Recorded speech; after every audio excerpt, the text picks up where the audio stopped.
Hello, boys and girls, past, present, and future versions of ourselves.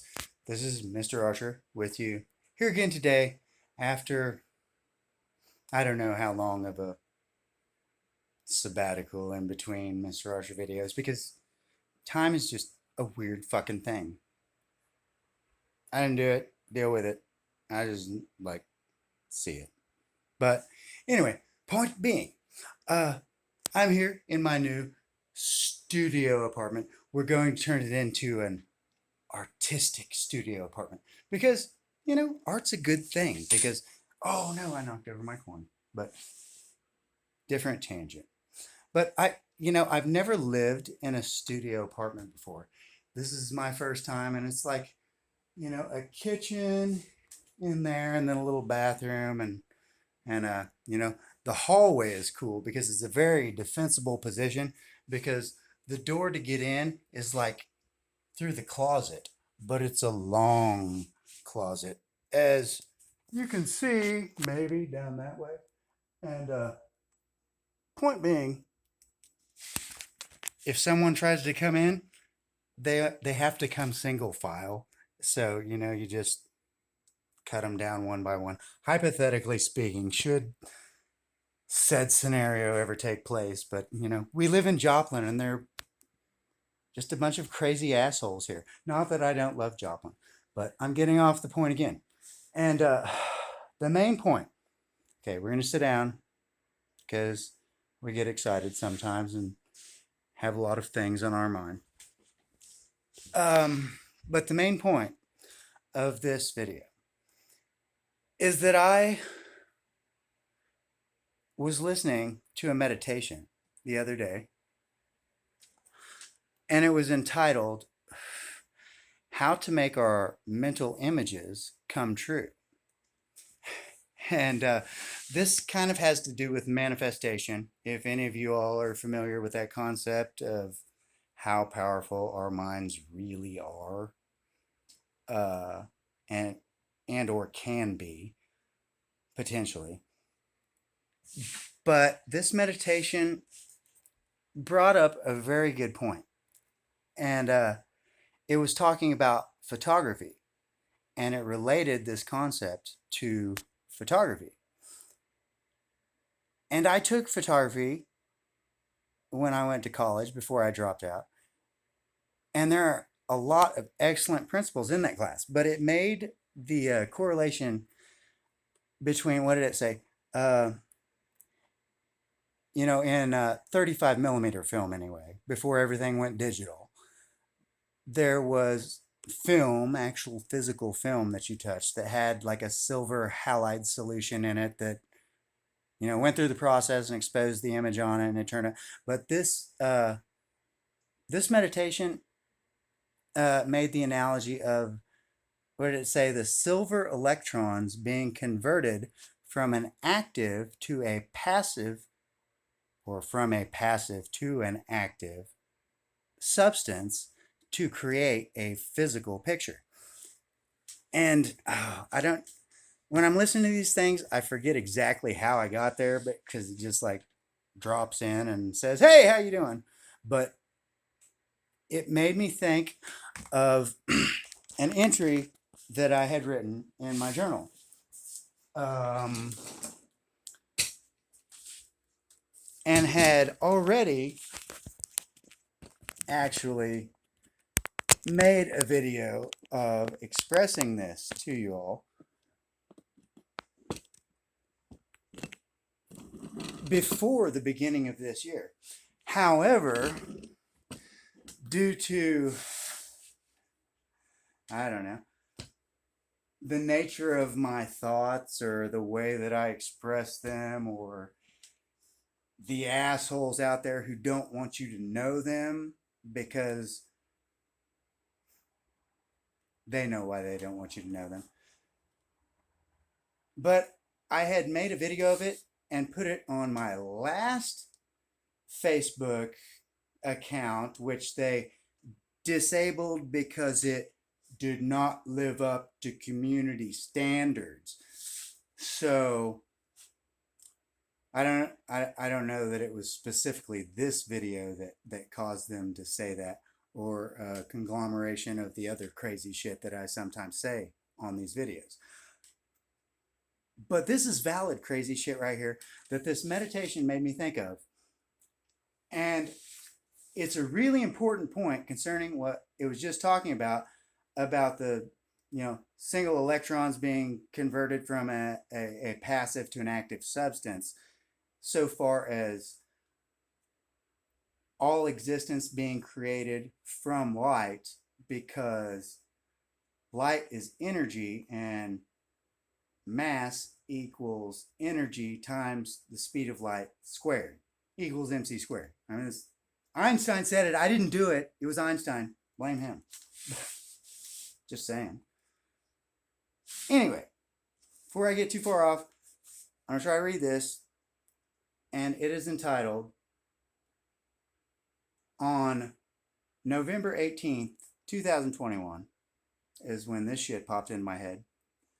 And it's called Virtual Particles as Photonic Agents of the Simultaneous Wave-Particle Duality in Dynamic Singularities of Light Consciousness. And it reads on 12/19/2021. So apparently I came up with the title about a month earlier, but explaining it took me about a month, as far as I understand it. And it reads, this concept and principle is in relation and referring to the state of existence in which a single photon has looked within itself and to the point of its own sovereign center of self-awareness and realization as a self-governing, cosmically conscious agent of light.